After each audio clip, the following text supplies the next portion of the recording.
Welcome everybody to Complex Cornwall number 4. This is the last in this short seminar series over 2023. So we've been looking at theoretical and practical innovations in interdisciplinary research. And it's been a really fascinating series. We had Professor Malcolm Williams in February talking about complexity in social science. We had Professor Joanie Willett there at the back talking about complexity and pragmatism. Back in October, we had Professor Stefan Boehm talking about complexity in relation to circular economy. And today we have Professor Joanie Willett, who is going to be talking about complexity in ethnographic research and economic impact. Joanie probably needs no introduction, but I will do a brief introduction in just a moment. A couple of housekeeping things just before we begin. Really great to have several people online. There's 11, I think, last time I looked. And there's several of us here, so it's really nice to have a good crowd. Those of us in the room, we have a microphone here that's very sensitive. It works very well. The only thing is if more than one of us talk at the same time, the people online then can't hear anything. So we just have to be careful of that. Those of you online, if you can make sure your microphones stay muted and then you don't disturb anyone else. You can turn your camera on or off as you want. And we'll have a presentation by Joanie and then we'll take some questions at the end. So I'll be moderating questions from the room, but also following the chat online. So online people, please just type away. You can type away while the presentation's going on or afterwards. Any thoughts or comments or questions that you have, it'd be great that you feel really included in this, the same as all the people here. Okay, so Professor Joanie Willett is Professor of Politics and co-director of the Institute of Cornish Studies. She has a great book, Effective Assemblages and Local Economies, is that the right title? Which has just come out in paperback, so a little plug for that. And is a Fulbright scholar who spent the first half of this year in the US of A, continuing her research in West Virginia. We're really glad that you could do this, and I just wanted to say that a lot of your research was really what sparked some of the ideas for this whole series. So I've really been looking forward to this one. So, Joanie, over to you. I'm going to stick your PowerPoint on, and you've got a clicker there. Oh, nice one.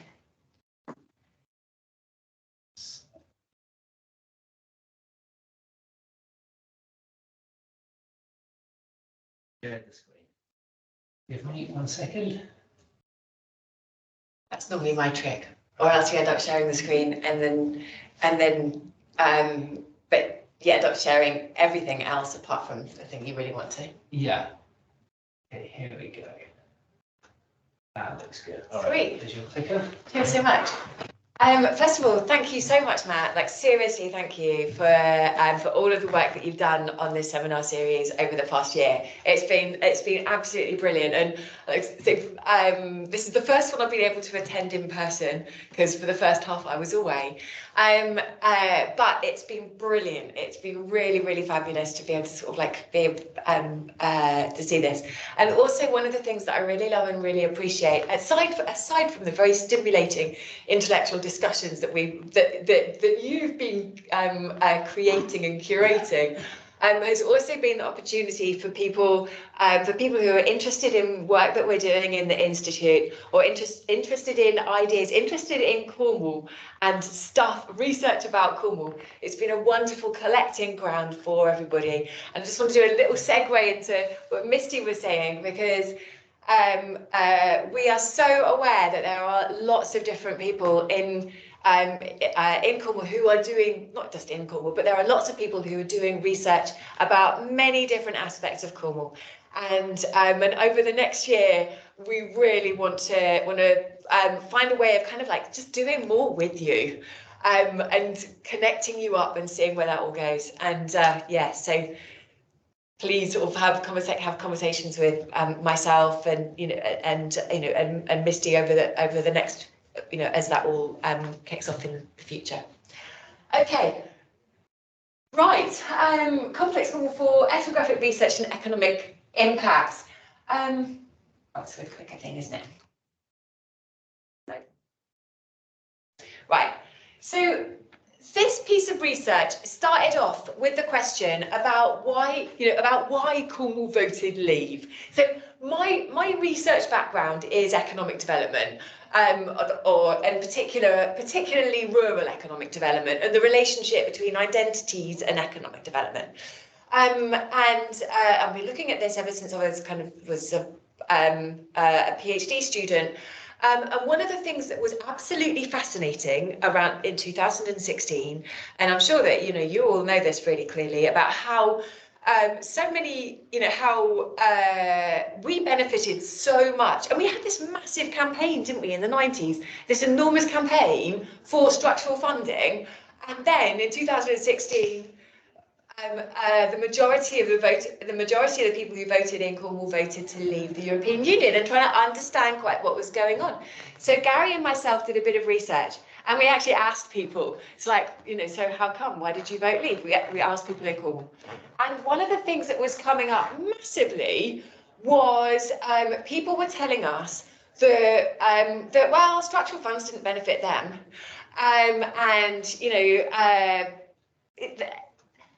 but this was coming up such a lot. And then they were giving examples, and they were saying things like, well, you built they built the Eden project and they built the university, yeah, but actually I'm really worried about the NHS, and I'm really worried about schools, and I'm really worried, and so that they gave this list. People ended up giving this list of stuff that was really, really bothering them, and it was like, hang on a minute, also thinking about in 2016, it wasn't only the UK that was voting along surprising anti-establishment kind of lines. This happened in the US and in France and in Italy. This was happening right the way across many different Western nations. And one of the things that I was coming to realise actually at that point in time as we were doing the research was that we've got lots of different indicators for what good research looks like, or for what good economic development looks like, and it's in terms of how this has improved productivity and the number of jobs in this that have been brought about in this locality, the number of new jobs, or the number of businesses that have been assisted. We've got all of these wonderful indicators, but one of the things that we never ever do is we never ask normal people, and we say, what would make your lives better? What would you like? What are some of the things that are really bothering you? And I've found this quite interesting, and I just thought that it would be a fascinating project to ask those questions, to ask normal people outside of universities, outside of decision makers and strategic elites and stuff, to ask normal people to tell me about their lives in their localities. Now, I do sort of quite ethnographic type of research, and so for reasons around language, my French, Spanish, and German, as John discovered earlier, are really not up to ethnographic research and really understanding the kind of the deeper phenomenological meanings underpinning how people experience their worlds. So I needed to go to an English-speaking country, and so anyway, I ended up going to, doing a bit of a comparison between Cornwall and the southwest of the Commonwealth of Virginia in the United States. And since then, I've been back there a little more and done a bit more research. But it's been really fun and fascinating. Where are we to? So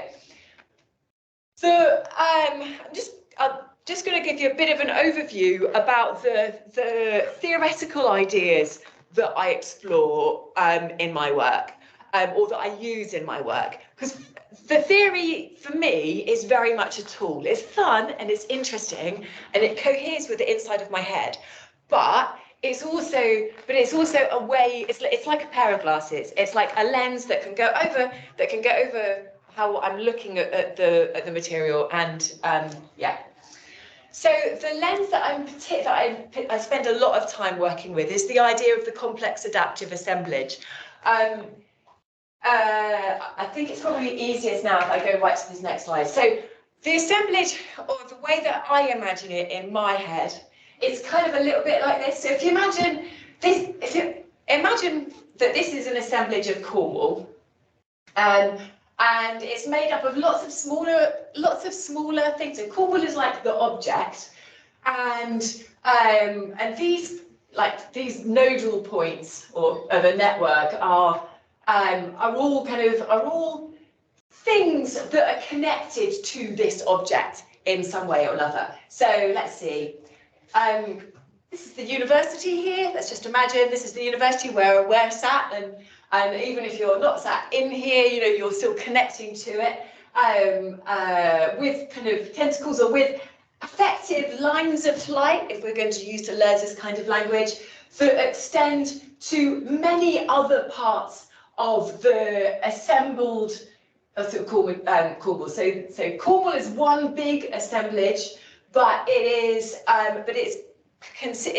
made up of lots of other assemblages around other objects that go on to have that have some kind of impact or some kind of effect on things in Cornwall. So our campus, the University of Exeter in Cornwall, clearly is based in Cornwall. Somebody give me an example of something that is not necessarily of Cornwall or in Cornwall, but has an impact on us.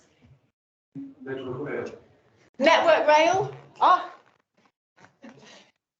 Yes, indeed. Actually, Network Rail, really interesting, massive assemblage of, with of not just of ideas, but we're talking about institutions, and we're talking about that create infrastructures, physical infrastructures that enable or don't enable people to get around the assembled UK.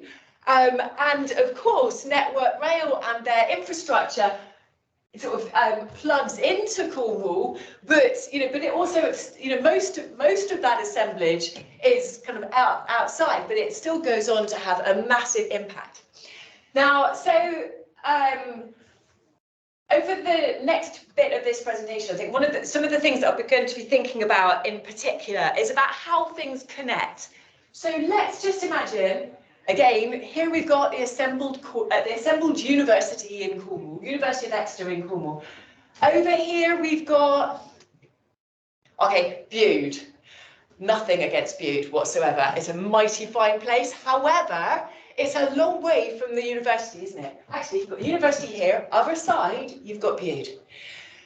How much are these two assemblages actually connecting? What we see here, apologies people who are joining us online, we're in the bottom right of the kind of image versus the top left hand side. What we see actually is that the two don't really directly connect at all. There's no real kind of like lines of communication or whatever. So those two assemblages aren't really aren't really affecting each other, even though they are all part of the assembled Cornwall. So I'm really interested in how things do or don't connect within assemblages and what that means for how places and regions are able to evolve moving forward into the future. I'm also really interested, thinking about this thing of evolution. I'm really interested in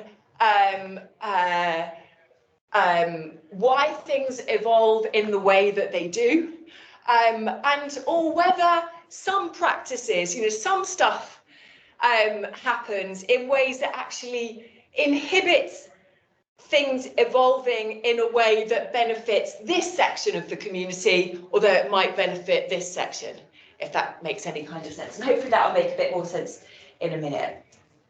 Okay, what are the spaces of possibility? What are the kind of like the sites of energy, the sites of change, the sites where something different might happen, something different could happen, or something different could happen if these things were put in place? And how does that affect how the assemblage ends up evolving? And also, what are the sources of energy? If we're talking about change, if we're talking about doing anything different, we also need to talk about how, about the drivers. I mean, I don't know about you all, but like, I can't do a lot of exercise unless I eat. You know, it's really quite important. Actually, I can't do an awful lot of anything unless I eat. I need energy. You know, I need energy in order to be able to keep going and do stuff moving forward. My car is another classic example. I need to put fuel in the tank, otherwise it stops. What is the energy or the things that within the assembled Cornwall that are giving it energy? And what are in my head, I think about this like trampolines. What are the things that give us like bounce and mean that it amplifies the amount of power that goes in and means that we can do something extra? Or what are the things that act a bit like sinks, a bit like plugs, you know, where you just sort of like pour in all of this energy, all of this, I don't know, water into your sink, and then it all just like drains away because it's just like being sucked out by something else. What are the things that is just kind of like taking energy and just losing it?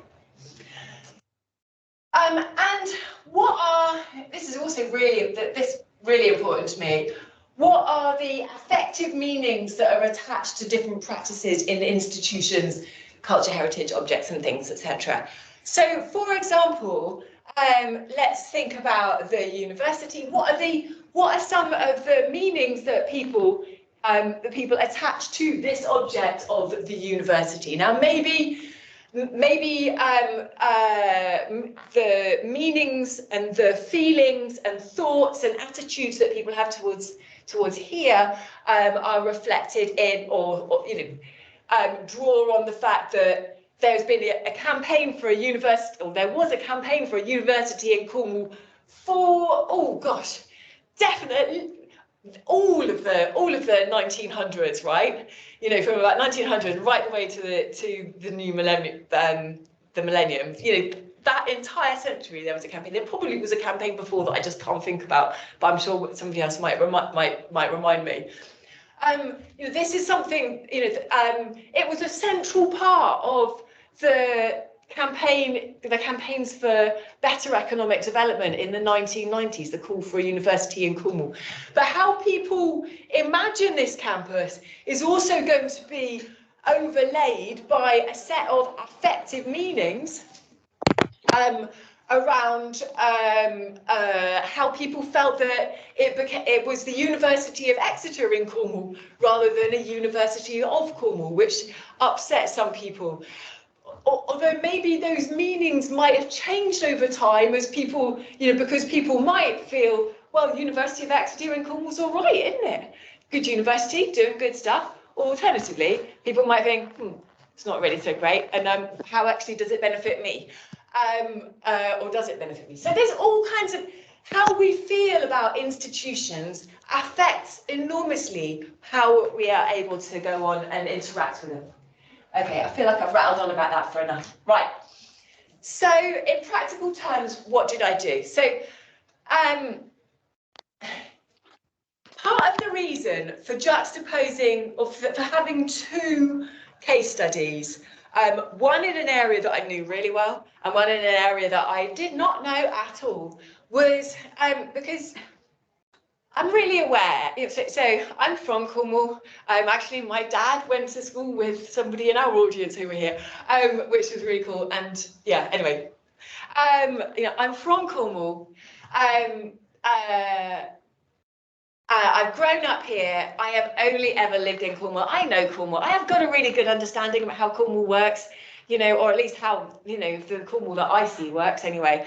And this place has, if we're talking about like assemblages and stuff like that, this place has had a pivotal affective impact on the kind of person that I am, and the kind of opportunities that I've had, and the kind of things that I've ended up doing. I even research Cornwall, you know. But this place is really, really important to me.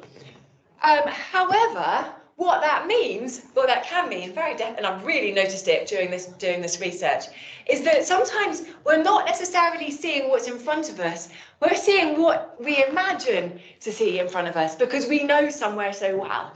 So, for example, I might be, you know, let's take an issue like transport, and we're going to come back to transport, so you're going to see why this is a bit of a thing.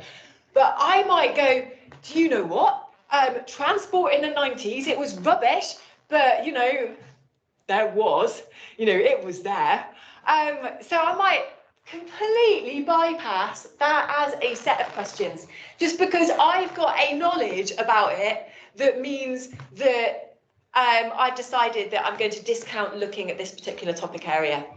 However, if I was more open to stuff, then I might actually come to realise that actually transport is a major issue, and it's a bigger issue now than it was in the 90s, like before I had a car. So, so actually, I should be looking at that, but I'm not, because I've been.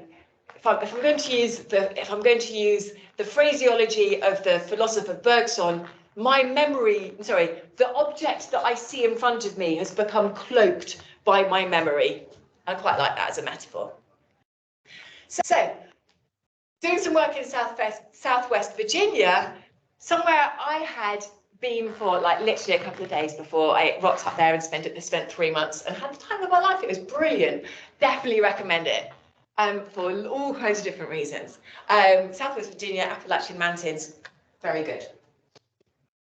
But it was really interesting. But one of the things that was great, especially with starting the research in Southwest Virginia, it meant that I was able to come back to Cornwall with a lot fresher eyes, and be able to sort of really think about a lot of my taken for granted in Cornwall, and at least that made them more visible. So for me, as an ethnographic type of researcher, I felt that it went a long way. Again, as an ethnographic researcher, I was really interested in trying to understand the meanings that other people gave to the things that they were talking about. That didn't necessarily mean that I agreed with the meanings that they gave, but the most interesting thing for me was about why people believed what they believed, what the worlds that they created were like, that meant that something that might seem to me as being really contradictory seemed of course to them. And I'm going to give you an example from Southwest Virginia. So somebody told me that they believed that Obama was a communist, which I don't know about you all, but to my way of thinking, that was like, really? Okay. Whatever, I don't know how you work that out. And I've had a lot of people that I've told the story to in the UK, and they'll outright laugh because it just feels so bonkers. You know, Obama, communist, really? However, their rationale was Obama regulated the banks. Regulation of banks was a limitation on freedom. This guy grew up in the 80s, the same as I did. You know, anything that limited freedom, in the worlds that were forged for us in the 1980s and probably before as well, anything that limited freedom was was totalitarian. The word totalitarian was deeply affectively embedded within the word dictatorship. All totalitarians were dictators, and even again, all dictators were communists. Absolutely. So it made perfect, following that chain of affective impact, the way that meanings and words and objects slide between each other, following that chain of affective ripples and resonances, meant that, of course, it made perfect sense that through this logic through this world making, Obama was a communist. That doesn't mean to say that I believe it at all, but it is really fascinating understanding how that is put together. Anyway, so in practical terms, to try to get to some of these, to understand and explore some of these deep phenomenological understandings, Some of the tools that I used were things like community painting. So getting people to do a practical activity. I really like that. I really like that. Because when you're having like a one-to-one conversation with somebody, it is, you know, it's a bit artificial. And I don't know about you all, but, you know, I think a lot of people end up going away from a one-to-one interview and going, oh, you know, I wish I'd said that. Or, oh my God, I wish I'd said that. Or even worse, you'll go to the interview and you'll have like so many things that you want to say. And then the questions that come at you just like close you down without even realizing it. It's not that the interviewers are bad at interview, it's just that you're not clicking. And so all of a sudden you find yourself put on the hot spot, and that can kind of makes you a little bit stressed. And so you just don't start talking, you know, you're not really talking like you want to. So it can be quite a high pressure environment. So doing a practical activity can be a really nice way of just digging a little bit deeper, or taking people off that hotspot and allowing people to be able to talk a little bit more freely. Yeah, so anyways, that was one of the things that I did. And another thing that I did was getting people to take me for a walk around their community. Looking at Paul, because Paul does a lot of community walking in his research. But getting people to take me for a walk around their community, and then they're able to kind of like basically guide me and like, and this place, this is really amazing because of la la la la la, or oh, this place, and start using that as a way of telling stories. So it worked quite nicely for me. And for each case study, I did 20 interviews with members of the public. So starting out talking with members of the public, normal people, and then when there's stuff that I wanted to explore a little bit more, then spending time doing, like in academia we call elite interviews, going and talking to people from who work in some kind of decision-making capacity within the area. And sometimes the stuff the elite interviews will be telling me will be very different to the kinds of stuff that some of the regular people were telling me. But that also is really interesting, especially if we're thinking about what things connect and what things don't connect. Okay. How does the assembled Cornwall look?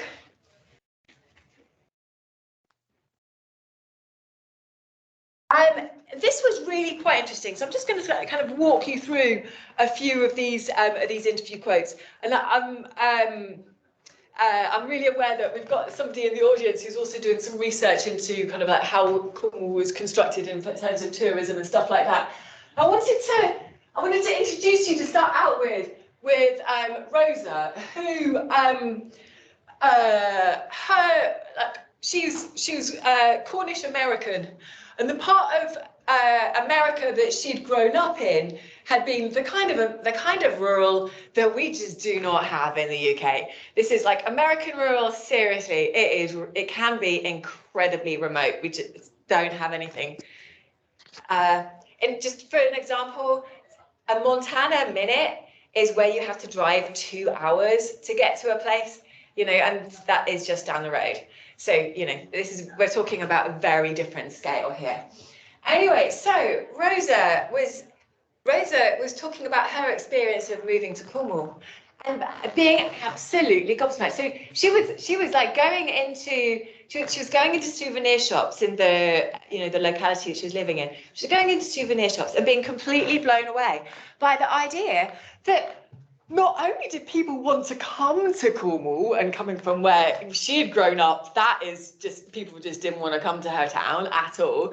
Not only did people want to come to Cornwall, but also they wanted to buy souvenirs from that place. And she was like, oh my God, that is just so wow.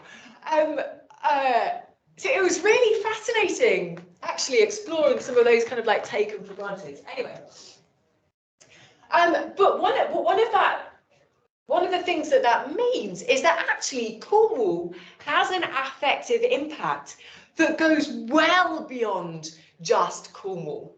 I don't know whether, how many of you all have had that experience where, you go overseas somewhere and people go, so where are you from? And you go, I'm from Cornwall. And people know what you're talking about. And part of the reason why people know what you're talking about, it's not just about tourism, is it? Although that is folded into it, it becomes part of it. It is about the most recent ones are Poldark and Doc Martin, and you're like, yeah, lovely.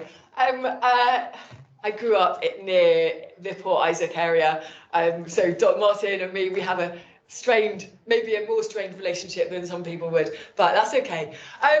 But what it means is that Cornwall has an affective impact that goes on well beyond Cornwall in itself, which struck me as something that we don't actually talk about very much. Anyway, however, one of the things that we are very familiar with is a way that affective impact of Cornwall and the effect of those impacts also ends up meaning that some of our communities become kind of like hollowed out. So this is somebody talking about a fishing community that she lives near, and she's saying, when I moved, it was like a little fishing village, and it had a butcher's and a grocery store and a spa shop. Now it's just got white stuff and fat face and tourist shops. So I think there's been a big commodification of those kind of places. So describing how even within how you've got these different processes that are going on at the same time, and it's like one of these spaces where two apparently contradictory things can be completely coherent because they're all part of the same kind of like affective milieu. And on the one hand, the visitor economy means that the visitor economy and the reach that it gives Cornwall well beyond Cornwall is a really important space of possibility. But on the other hand, it can have a devastating impact on local communities. It was also really interesting sort of thinking a little bit more beyond the hang on, I need to just check. I have a really big habit of moving, but yeah. So the next few slides are going to be thinking quite a little bit more about about some of the different assemblages that exist within Cornwall, and sort of thinking about the differences between kind of more visitor-facing kind of assembled Cornwalls around the amenity value of landscape and the amenity value of landscape, the nice quality of life that people can have in this place, etc., etc. The way that visitor imagery becomes folded into those versions of Cornwall, and then how those Cornwalls that are the visitor imageries around Cornwall then becomes folded into how we talk about Cornwall, even though it's not necessarily part of our actual experience.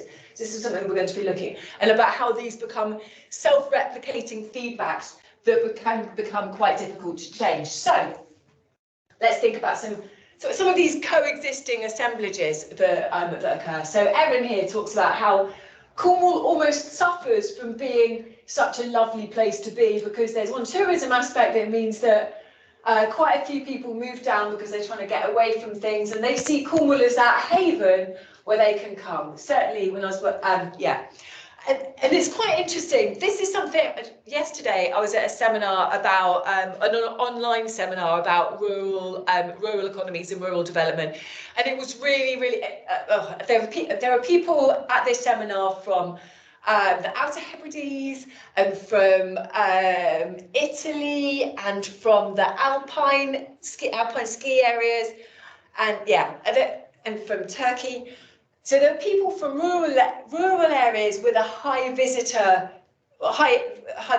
a lot of visiting economies going on right the way around many different parts of Europe, and they were also talking about these kind of processes where people find the rural area to be so attractive that they want to move there, or this particular rural area becomes imagined as being an escape from the harsh reality. Actually, if we think about that in terms of meanings, affective meanings, when you go on holiday, what are you going on holiday to do? Anybody? Escape. You go on holiday to escape. So, which means what? Change from the normal routine, really, from normality. Change from the normal routine. When you're on your escape, how does that impact on the kinds of things that you end up doing? Because you do fun things, you've got no requirement necessarily to follow some other prescribed set of activities that might be imposed upon you. So you're wanting to do fun things. So what you're saying is that you are not going to go spending your time hanging around industrial estates on your holidays. I love industrial estates. So unless you're a little bit niche, that is not what you're going to be doing. So instead you're going to be going to the beach and playing and all of these kind of things.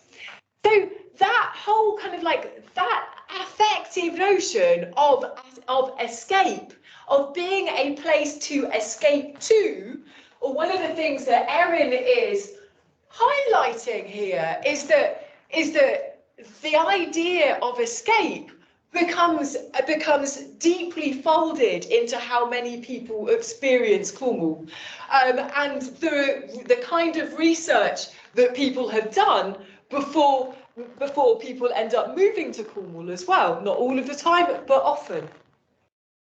Actually, I think that's a bit of an under-researched area. I'd love to understand more about the world makings, about how people who move to Cornwall put their worlds together.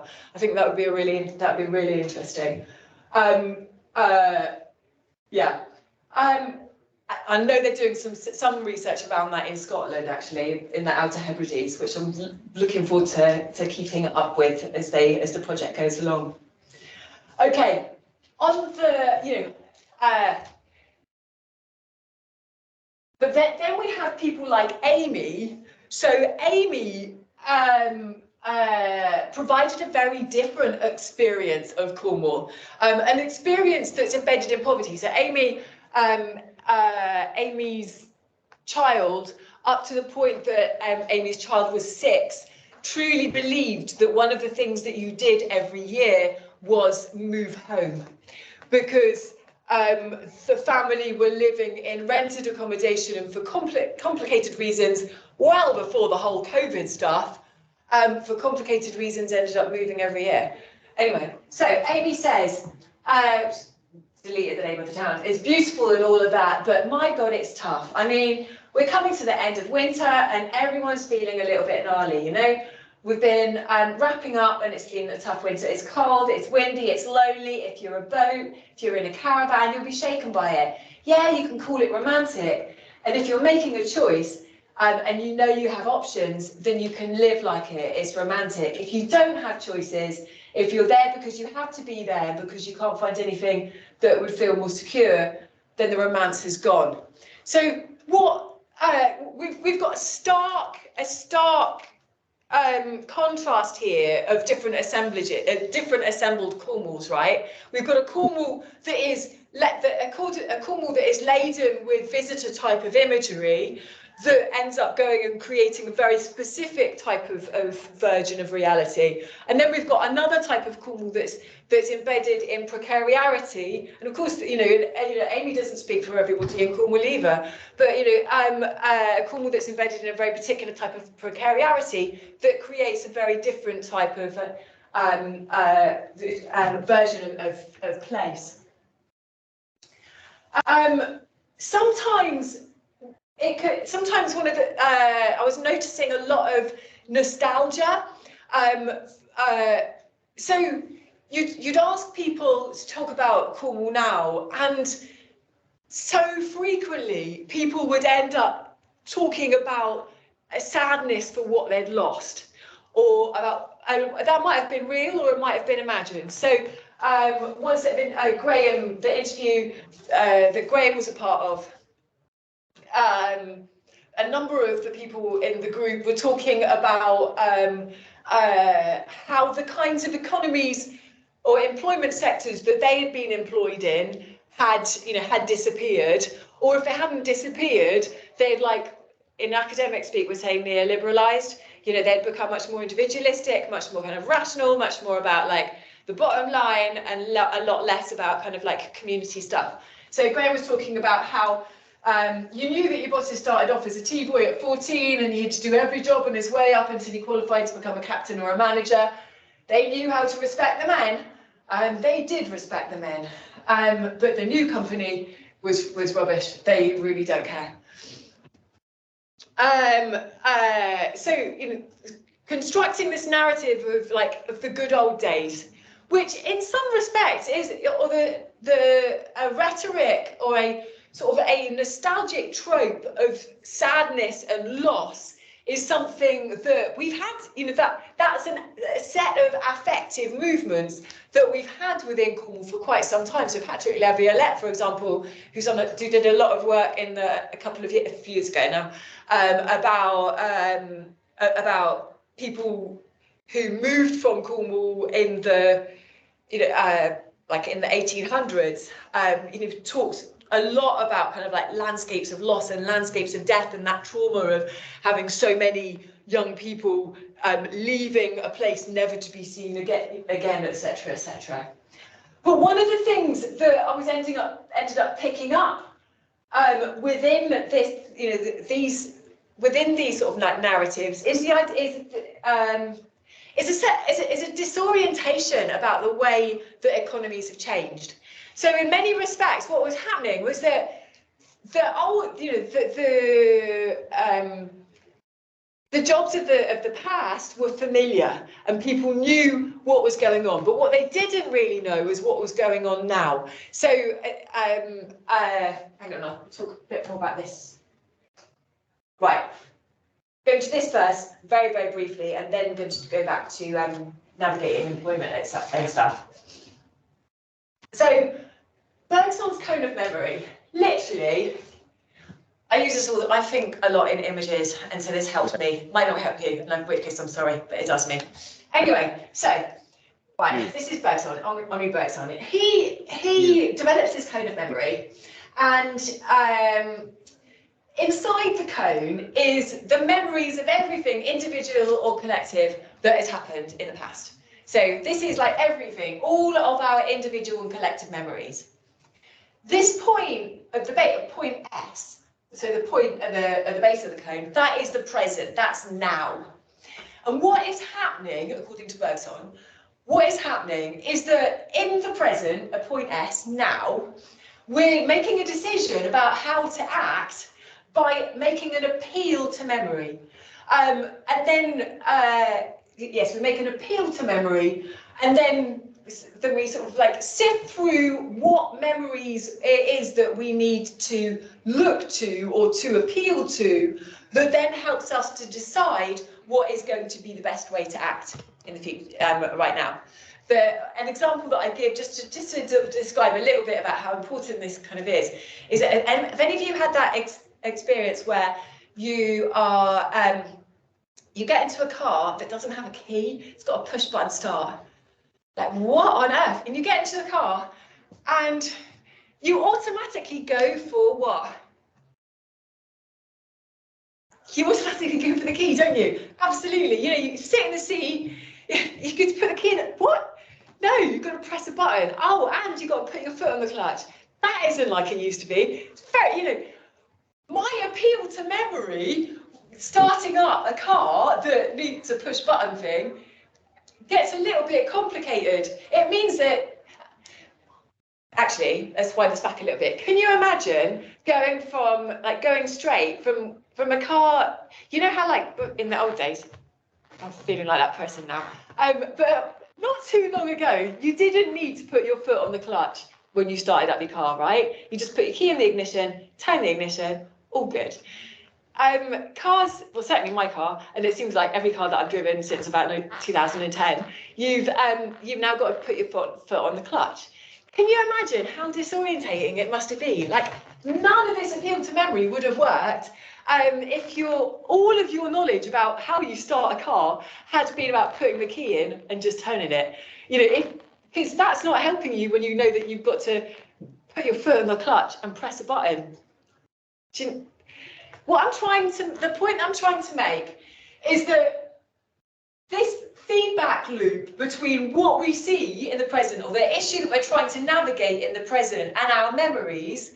It's really, really important. But if our memories no longer serve us, or no longer help us to navigate the experience that we're finding right here in the present, then it becomes a problem. And it feels to me that this is one of the things that's happening in terms of our economies. So it happened.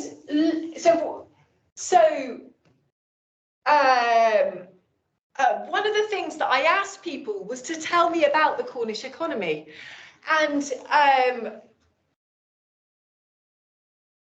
yeah, this is the right slide.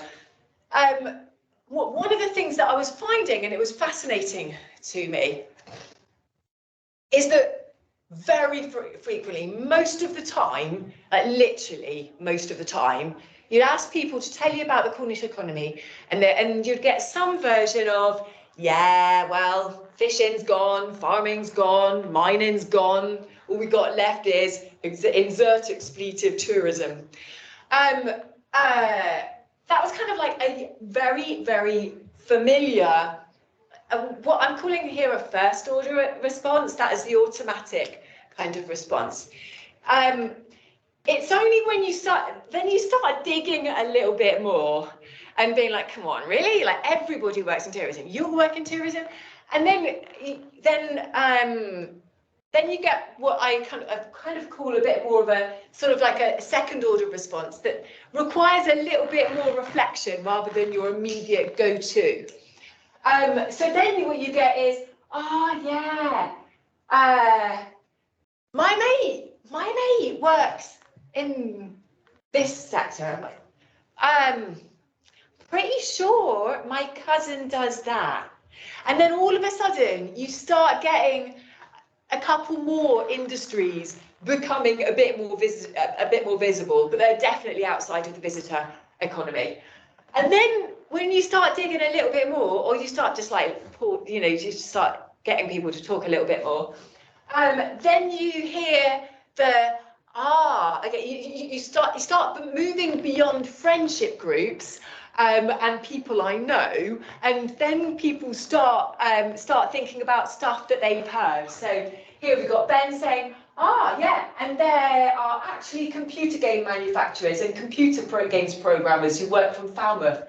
It's quite a prestigious company working there, but you wouldn't know it to look at it. You wouldn't know, you wouldn't find them.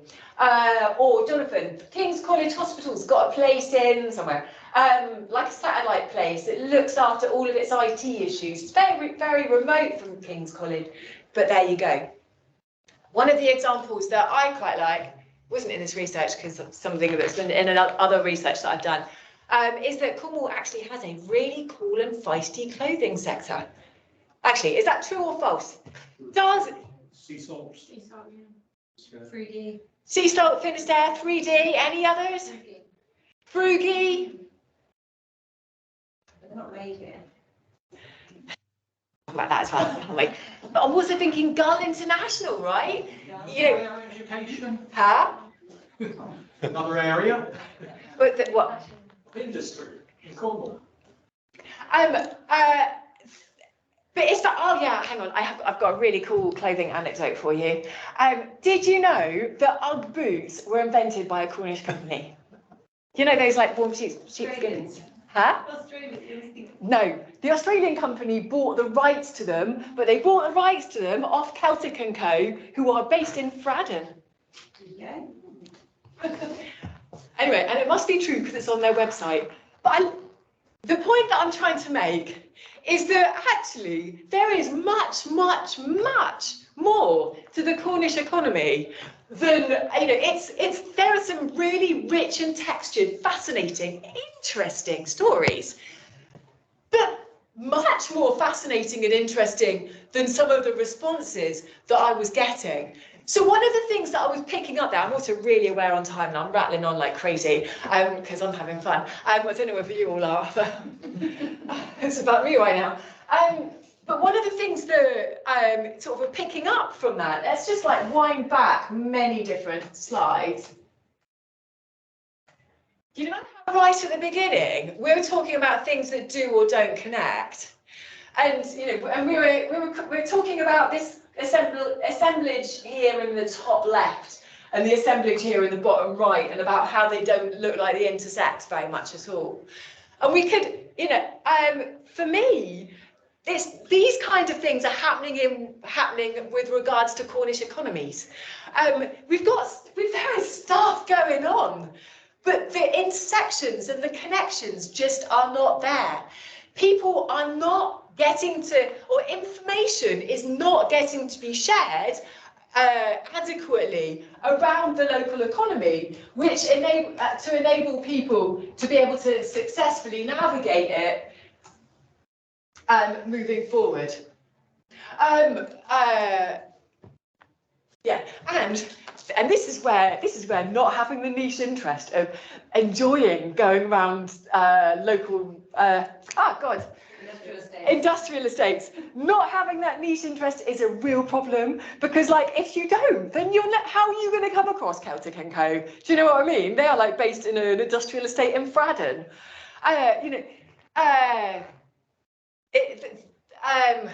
If we're not creating spaces where we're sharing these stories, then the physical spaces where people are operating become a lot more difficult to find. We're running out of time, so I'm not going to talk about this slide. But I am going to talk really quickly about this one. So this became a massive, a fascinating issue for me. So do you remember right at the start of this talk, I began it by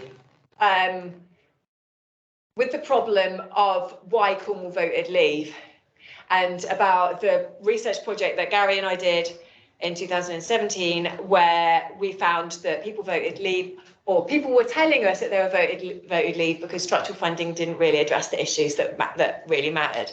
Now, look, I got my driving licence in the mid-90s, and I never looked back, and I never used the buses since. Well, that is an exaggeration, a major one, but work with me, okay? It just did. I also live in a village. I live in the China Clay area, and where I live, it's great because there is a half-hour bus to Newquay or St Austell or Truro. Where else do you want to go? Joking.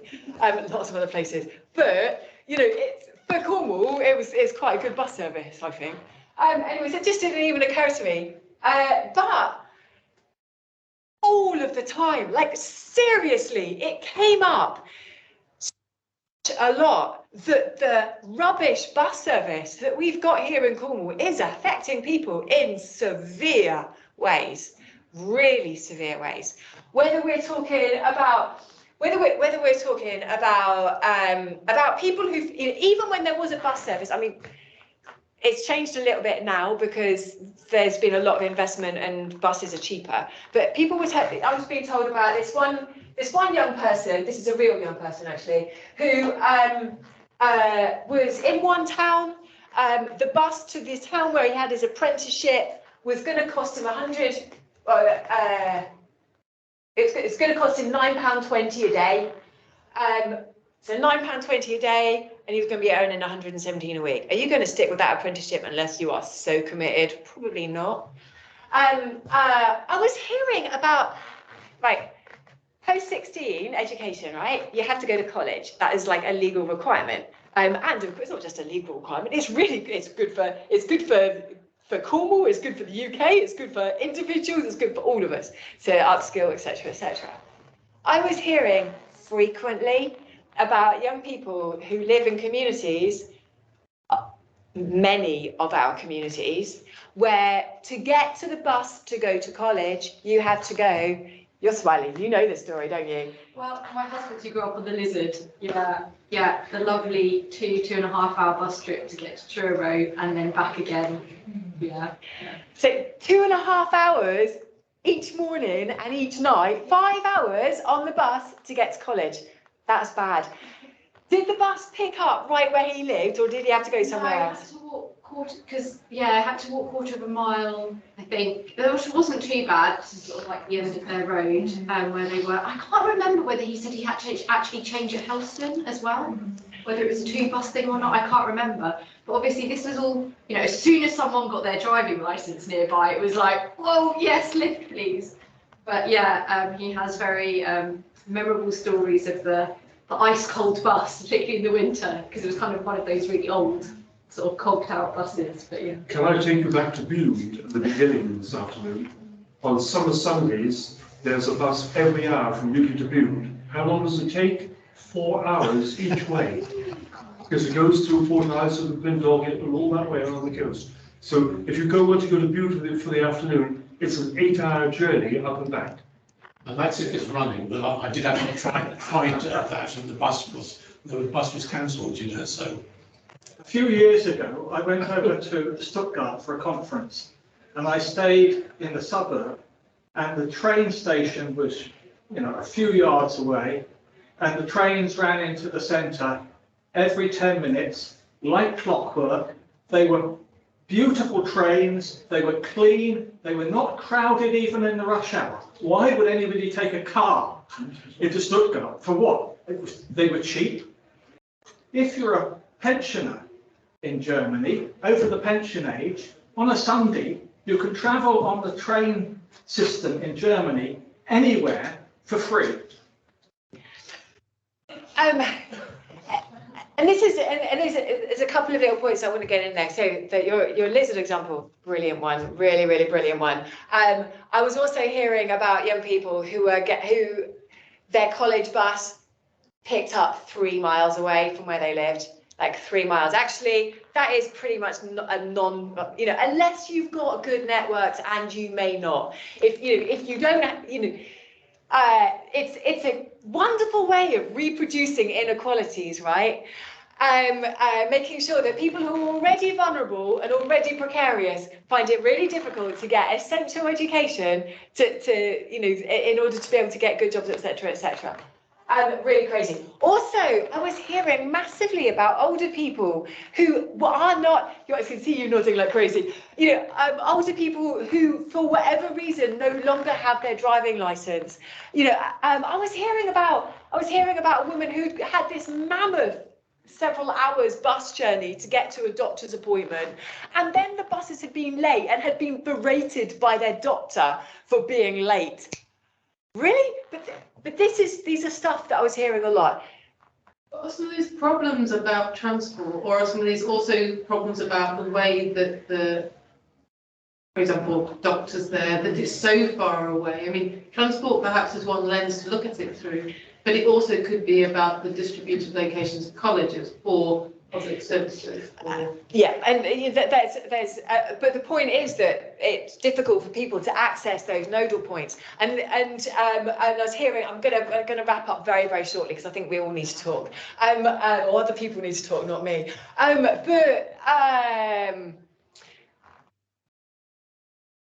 There were a couple of really important threads that I was taking from this. One was how much talent we're wasting, literally how much talent we're wasting. If you can't get to where the opportunities are for somebody with your skill set or your aptitudes, sorry, mate, you're working in Tesco's. Nothing wrong with Tesco's. However, if this is not how we nurture our talent, is it? If you can't even get to school, if you can't even get to college, then we are teaching people that they don't matter right the way from the start. Really, really fascinating and really, really tragic. Yeah, here we go. And again, going back to that assemblage thing, when you know that there are assemblages out there, you know that there are things that you can be doing, but you just physically are not able to access them, whether it's because you're not in the ideational networks that mean that you can get these jobs, or whether it's literally you physically are not able to get there, it all matters. Anyway, whoops. Yeah. So, yeah, I think we've kind of talked about that. But so the thing that I'd like to end us on though is that, and thinking about this thing about connectivities, is about the importance of the importance of finding spaces where knowledges, ideas and stuff can just overlap and intersect. So within communities, finding community shared spaces. Got a picture of a gig club here because one community that I was talking to, it became really fascinating how the gig club became a way where newer members of the community and people with kind of like, you know, much longer association, either individually or sort of a much longer family association with the area, were able to meet and you know, and learn about each other and learn about, like, you know, how the community works and the things that mattered and stuff, and potentially even could learn about you know, could become some of these spaces where some of these connections between networks. Anyway, I'm going to leave it there. I think I've talked enough. Maybe leave it on that one. So researching with assemblages, with complex adaptive assemblages, it helps us to trace the spaces where connectivity should happen but have broken down. Observe the different assemblages that we have in Cornwall, how they are or are not connected, and whether it matters, what kind of practical steps policy might be able to put in place. Do we always need to start our inquiry in the same place, or actually do we need to be asking, do we need to be starting someplace else? Okay. Thank you, Joanie. Wonderful. I'm going to take the screen off and then we can see people online if they stop the share screen. Have I done that already? Yeah. Sorry.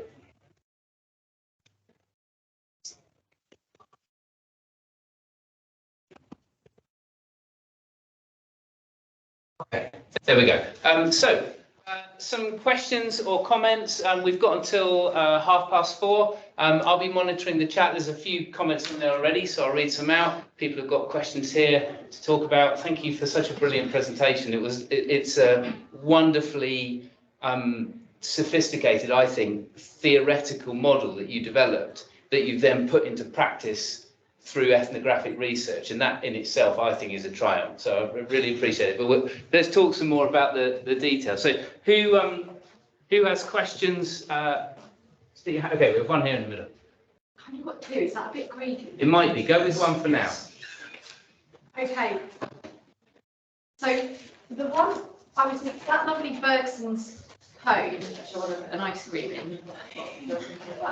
I just wondered the extent to which, and this is where I need a flip chart really, but if you thought about kind of a dotted cone at that point now coming out the other way like this, and that being the future, to what extent are people's ideas of the future that they're going into in Cornwall perhaps impacting on the memory that they're trying to harness or that they're grappling with, which is then impacting their sense of what's going on in the present? Because this future, and a kind of a future that we're haunted by, whether that's the collapse of industry, jobs going, cost of living going up, second homeowners coming in, to what extent that's kind of also clouding their sense of now and actually influencing, shaping a memory that is not accurate or is distorted, because it's always going to have that distortion. Does that make sense? It makes perfect sense, and that is a really fascinating question. So what you're talking about is about the feedback loops. But, well, so Bergson's talking about the feedback loops very concretely within the cone, and his argument is that the past isn't written, the past is emergent, or it evolves out of this kind of like interaction between the present and our memories and how we perceive and choose the memories that we do. But what you're suggesting is that, or actually maybe Bergson would say it in a different way. Maybe he would say that the futures that we imagine are creating deeply entrenched feedback loops within the cone, that it becomes very, very difficult to break down Does that make sense? But yes, no, I completely, because those perceptions are then going on to cloak not just what we're doing, but also what our possibilities are. And sometimes I think this is why debates, seminars, workshops are really, really good, or encountering different ideas is really important, isn't it? Because that helps to create new possibilities, or at least challenge old ones. But yeah, that is, I'm really interested in this. I'm going to end up thinking about this a little bit, I think, about the feedback loops between the present and projected futures. Yeah. Okay, another question. I mean, transport is so key. I mean, I'm doing the work on tourism, and I see tourism as being part of the gentrification process of Cornwall. And I've lived in Islington, and I saw gentrification in London. And fine, if someone gets priced out of a street in Islington, they move a mile, 2 miles away, and there are tubes, there are buses, and although there are costs, you know, it's harmless. If you're gentrified out of Falmouth, then you're going to end up in, say, Helston or Redruth. You're at the mercy of buses. You almost, you know, and if you go to a village, you have to have a car. And at that point, the gentrification process in Cornwall is far more socially destructive than in a big metropolitan centre like London. Yeah, totally. And this is something that we see. I mean, I want to stress that none of this is unique to Cornwall. Like, none of it is unique to Cornwall. It's something that we see in many other parts of the Western world that have had lively visitor industries, let's put it that way. So I've got colleagues that work out of Vasa in Nordirland, not Vasa, Umeå in Nordirland in Sweden. Very similar kind of sets of issues, especially around feedbacks around perception. Because there are whole other stories around other people's perceptions. So do we end up believing, although it's jarring, the visitor perception of Cornwall, because those narratives are just so dominant, even though we know that they don't fit? And my example here, Natasha Carthew's novel Undercurrent, if anybody's read it, is brilliant. Basically, it's about growing up poor in Cornwall, and she's a similar kind of age to myself as well. And it was literally the first time I had ever heard anybody talk about what happens if you really want to go to after school clubs, but you can't because school is 3 miles away and you wouldn't get them back because they're in the bus. You know, who talks about that? And yeah, that matters. You know, that matters. It matters for me. It matters for a lot of young people now. It's crazy. But anyway, gentrification. But all of these are very common experiences, and I feel like that is also a story that we really need to develop and connect, and sort of like, how can we look at what other people are doing in order to be able to challenge these things. Just going to read a couple of comments from the chat. Sarah Stevens had to apologise she had to go early because the bus service isn't good enough urgently. Somebody whose name is Councillor Z Young, so I'm not sure what the first name is, but Zoe. Oh, okay. Has a question about the link between poor public transport links and increasing cases of young people living in vans, and just wondered if any research had been done. Just posted like an example of like the private sector actually advertising, if I've understood what's posted here correctly, like a job where it's like you can just live in a van, so you can turn up to work more easily. And so it's I didn't know. I mean, it's a very specific question. If you are familiar with any research on that. I think there needs to be a lot more research about living in vans, because that's a complicated set of questions, isn't it? I mean, and the extent to which that is kind of also mask, you know, living in vans is also another way of being homeless, right? And then for other people, it is also a choice. So, you know, like, yeah. So it's not just one thing. No, there is lots of stuff to disentangle. but also, yeah, because what Zoe's referencing here as well is how on the one hand you've got, and this actually comes back to Amy's point about choices too, isn't it? How on the one hand, you know, if you've got choices, being able to work from absolutely anywhere, and I don't know, put in like 4 or 5 hours of intense stuff while you're in your van next to the beach, and then spend the rest of the day doing whatever it is that you like to do. That is really, really, you know, wherever you want, even if your job is like in central London, and you can be somewhere really nice and pretty. That is a really compelling story, and a thing around choice. But if you don't have choices, again, going back to Amy's point in the, if you don't have choices, then that becomes something that you are chained to, and you know, definitely not living your best life and finding, you know, all of the difficult stuff about where do you shower and go to the loo, and the practical problems about living in a tiny space, especially if it's not what you want to be doing. So yeah, there's a lot more work needs to be done.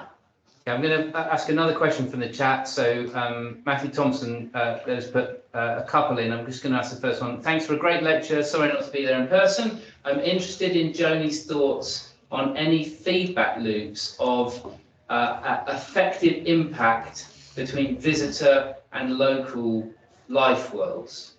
So it's an interesting phrasing, and how we might raise awareness of those. Actually, I'll carry on reading this because I think this is related. So also, what do you think about attributing effective impact to objects such as empty, either holiday or second homes? They have one set of impacts as effective objects on their own, but collectively they can create zombie villages, which then has a different kind of effective impact. I think that's maybe an example of local and visitor life worlds and how. Anyway, what are your thoughts on that? Yeah, this thing about sort of like the so Matt calls it life worlds. I'm really interested at the moment. I'm kind of I've encountered a concept called world making, and I'm absolutely adoring it at the minute. And so I'm just using it all of the time. So like, sorry, Matt, I'm parking your life worlds and I'm raising you world making. But I think it is absolutely vital. This is one of the points I was trying to make towards the end, but it is absolutely vital that people with different from different world makings get to spend time in and around each other. So and this is why gig clubs are really, really super interesting me right now. And again, that's something that we need to do more research about. I've got no time, but we do need to. Because it's a space where it's really, really cool. It's very healthy. Being on the sea and that whole kind of, it sort of slides into that assemblage of kind of like slightly shanty kind of things, but for like people who like physical exercise. But it's also really social. So it seems to become a really important way of kind of like socializing newcomers into the community, which becomes quite fascinating. Be interesting to see some of the power dynamics that go alongside that too. And I've since doing this research, I've ended up joining a gig, and I don't know, if you've got the cops going nuts about second homes and all, and you've got people who started out their association with the village, going there on holidays for like 20 years or something. There are complicated questions that are being raised. But I think, but also thinking in terms of Cornish culture and heritage, what are the spaces where we invite people to learn how to be Cornish? Are we doing that? Could we do it better? What are the spaces that can happen as well? This is a long answer, but anyway, yeah, it is really, really vital that we find spaces where we can bring people in. And the thing about kind of like how signifiers sort of slide between, or signifiers and affective meanings slide between different objects. Again, it feels like there is so much to do, but I'm thinking of the journal article that you published I think it was open access earlier this year, that references the gig clubs. That seems to me a good example of where you actually explore how some of those life worlds go together, not necessarily using that word, but am I right that that is the place-based rural development, a role for complex adaptive assemblages? No, no. Is that different? Oh God, it's about a politics of place or something. It's in Habitat International. I'll try and find it. Oh, okay, yeah, okay. Counter-urbanisation and the politics of place, the coastal community in Cornwall and rural gentrification. Yeah. Okay, I'll find it and post it in the chat, and but it's one to look up. Because that one is about contested narratives and about how you deal with like these different. Yeah, it seemed to me to be addressing, at least in part, Matthew's question.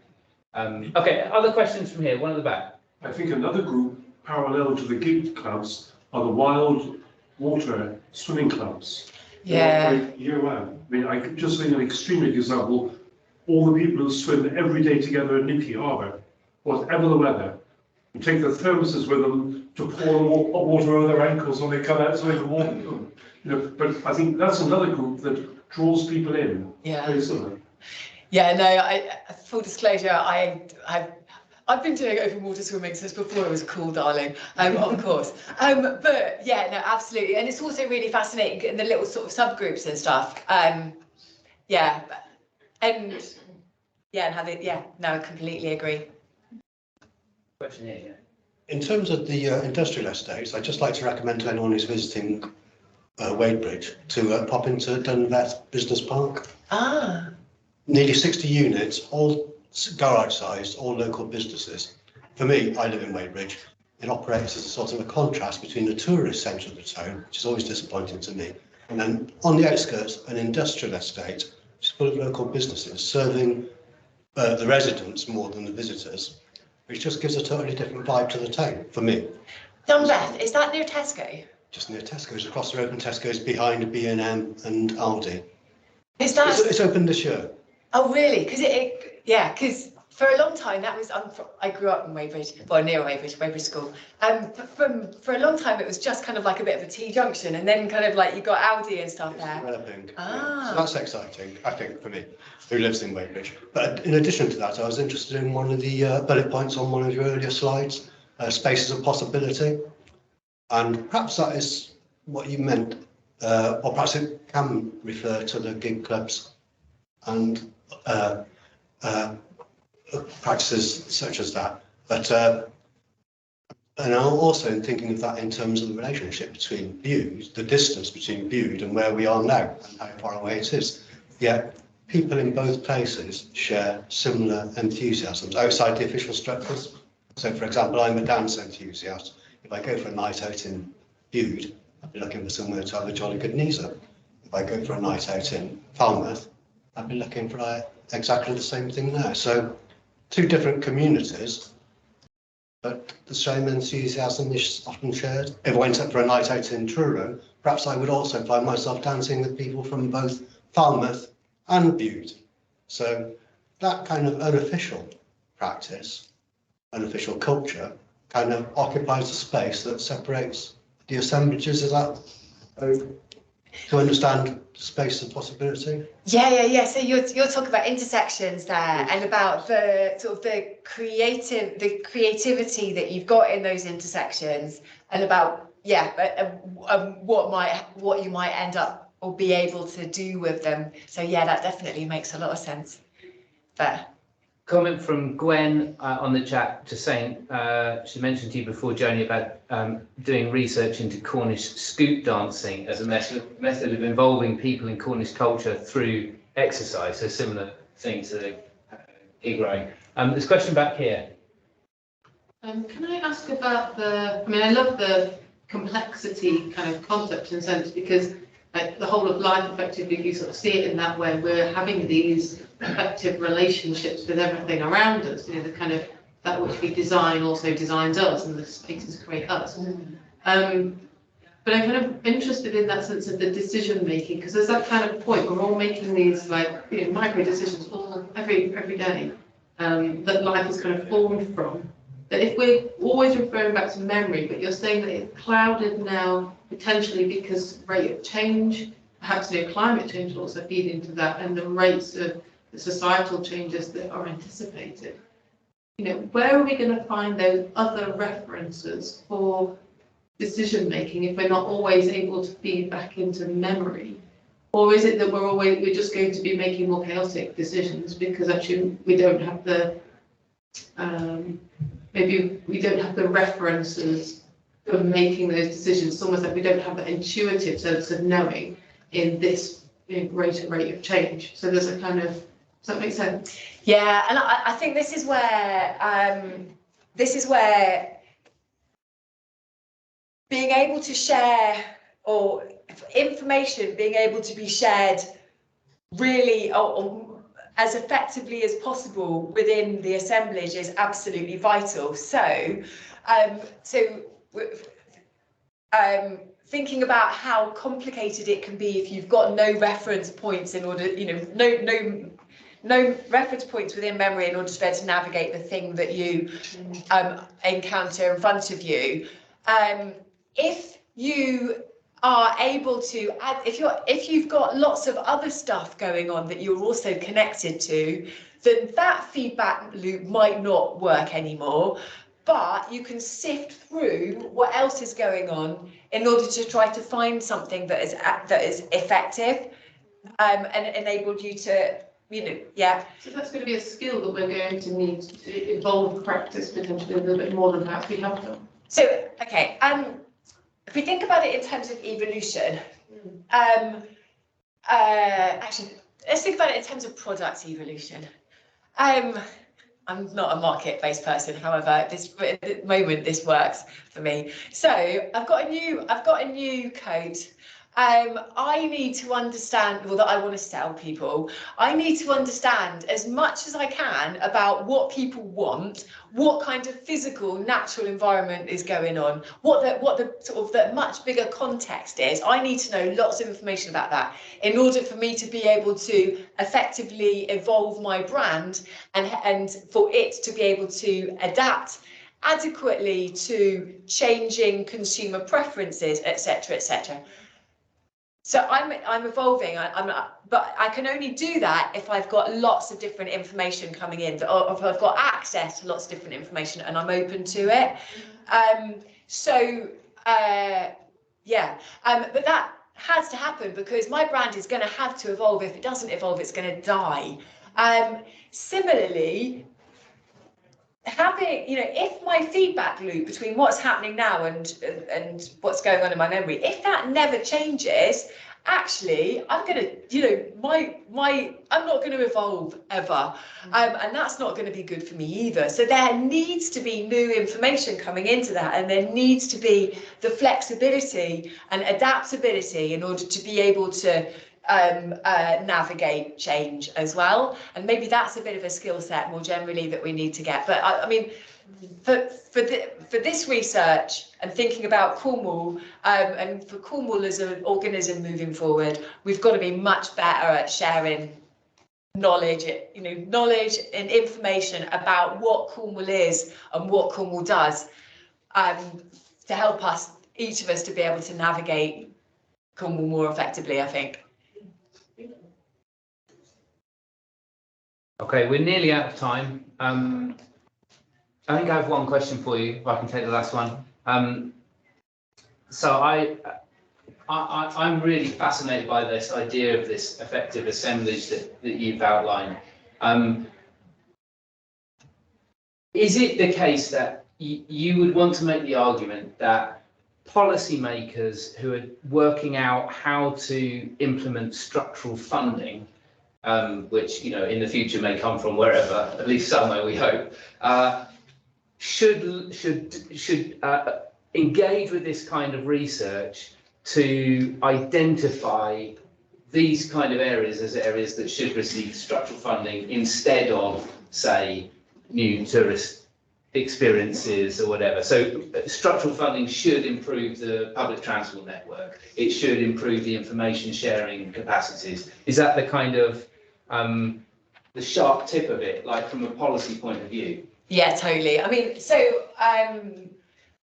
one of the things that's kind of arguing, well, certainly Gary and I were arguing before I did this research, is that economic development or how we measure economic development also needs to include something that asks how people experienced it. And did it actually improve people's lives in any kind of way? That's a very qualitative, maybe a little bit woolly kind of question. However, it's something that really needs to be done. Equally, when we're trying to figure out what we do with economic development monies, we absolutely need to ask regular people what it is that's, what their lives are like, because I can pour however many billions that I want over here, that if actually I just needed 1 million here and then all of a sudden it would unlock a whole bunch of other things, then that billion is completely ineffective. I'm not saying that structural funding was ineffective. I personally benefited hugely, but that's me personally. But I'm really not saying that it was ineffective at all. But I'm just saying that it didn't